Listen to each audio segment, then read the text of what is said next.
Hello बच्चों, अब करेंगे question number 6। In the adjoining figure A B C is a triangle. A B C क्या है? आपका ट्रेंगल है जो आपकी क्वेश्चन में डायग्राम गिवन है। In which A D is a bisector of angle A. देखिए ए डी जो है बाइसेक्टर है एंगल ए। बाइसेक्टर का मतलब पहले समझिए। ए डी जो लाइन है बाइसेक्टर है एंगल ए का मतलब है अगर ये एंगल आपका 1 है तो ये एंगल आपका 2 है, तो एंगल 1 इक्वल टू एंगल 2 होगा। यानी अगर ये 30 डिग्री एंगल है तो ये भी 30 डिग्री होगा।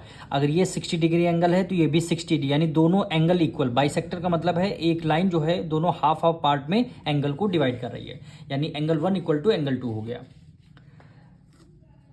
If A D is perpendicular to B C, यानी ए डी जो लाइन है परपेंडिकुलर है बी सी के, मतलब परपेंडिकुलर का मतलब है ये एंगल 90 डिग्री है। ए डी बी अगर ये 90 डिग्री एंगल होगा जो आपके क्वेश्चन में गिवन है, देखिए तो ये इधर वाला भी एंगल आपका 90 डिग्री का होगा। इतना आपकी क्वेश्चन में गिवन है आपका। तो बोला A B C is an isosceles triangle. अब ट्रेंगल तो यही है। आइसोलेसिस मतलब क्या होता है? आइसोलेसिस मतलब को होता है जैसे ए बी सी आपका ट्रेंगल है, इसकी टू साइड्स आपस में इक्वल हैं। इक्वल हमें प्रूव करनी है। टू साइड्स आपस में इक्वल, यानी ए बी इक्वल हमें ए सी, इसको हमें इक्वल प्रूव करना है, तभी आपका आइसोलेसिस ट्रेंगल माना जाएगा। ट्रेंगल में किसी टू साइड्स अगर इक्वल होती हैं तो वो कौन से ट्रेंगल होते हैं? आइसोलेसिस ट्रेंगल होते हैं। तो हम क्या करेंगे, कैसे करेंगे? दोनों ट्रेंगल को हमने अगर कॉन्ग्रुएंट प्रूव कर दिया, दोनों ट्रेंगल को कॉन्ग्रुएंट प्रूव कर दिया तो हमारा ए बी और ए सी सीपीसीटी से दोनों इक्वल आ जाएंगे। तो दोनों ट्रेंगल के टू साइड्स इक्वल हैं तो आपका ट्रेंगल क्या हो जाएगा? आइसोलेसिस ट्रेंगल हो जाएगा। तो सबसे पहले गिवन क्या है वो लिखते हैं हम। तो एंगल 1 इक्वल है एंगल 2 के, जो आपकी क्वेश्चन में गिवन है। अब ये वाला एंगल 90 है, ये भी 90 आपको इक्वल, तो इसको लिख लेते हैं angle A D B equal है एंगल ए डी सी के, वो भी क्वेश्चन है आपकी बुक में गिवन है। ठीक है, और आपको प्रूव क्या करना है? टू प्रूफ आइसोलेसिस का मतलब है ए बी आपको इक्वल प्रूव करना है किसके? ए सी के। जब ट्रेंगल में टू साइड्स इक्वल हो जाएंगे तो वो ट्रेंगल आपका क्या कहलाएगा? Isosceles triangle. अब दोनों कॉन्ग्रुएंट प्रूव करना है तो नेमिंग लिख कर दीजिए। In triangle A B D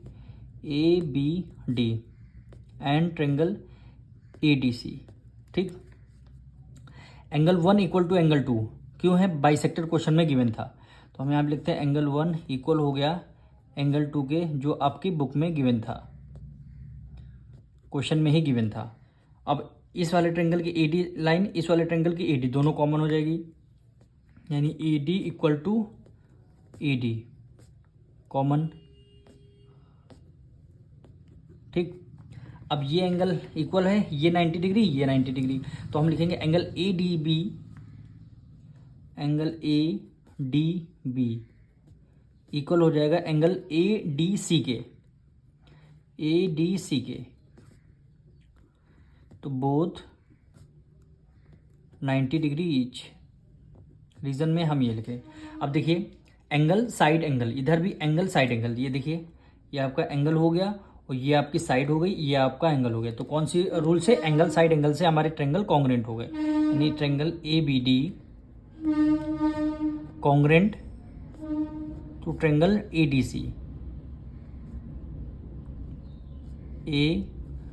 C, कौन से रूल से? एंगल साइड एंगल, यानी एंगल साइड एंगल प्रूव हो गए। दोनों ट्रेंगल जब कॉन्ग्रुएंट प्रूव हो गए तो इसके करस्पॉन्डिंग साइड्स आपस में इक्वल हो जाएंगी। तो ए बी इक्वल टू ए सी, तो लिखेंगे ए बी इक्वल हो गया ए सी से, कौन से रूल से? By C P C T, यानी सी पी सी टी, यानी corresponding parts of congruent triangle. जब किसी दो ट्रेंगल को जब हम कॉन्ग्रुएंट प्रूव कर देते हैं तो उसके करस्पॉन्डिंग साइड्स आपस में इक्वल हो गए। जैसे इन दोनों कॉन्ग्रुएंट प्रूव कर दिया तो इस वाले ट्रेंगल की ए बी साइड, इस वाले ट्रेंगल की ए सी साइड, दोनों हमने इक्वल सीपीसीटी से दिखा दिया। जब ए बी इक्वल टू ए सी आ गया तो हमारी ट्रेंगल में, इन ट्रेंगल ए बी सी में जब आप देखेंगे ये वाली साइड ये वाले दोनों इक्वल हैं, तो हमारा ये क्या कहलाएगा? Isosceles triangle. तो यहाँ पे लिखेंगे सो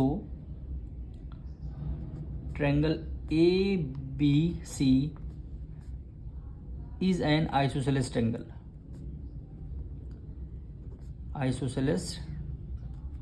यही क्या हो जाएगा, आपका आंसर हो जाएगा।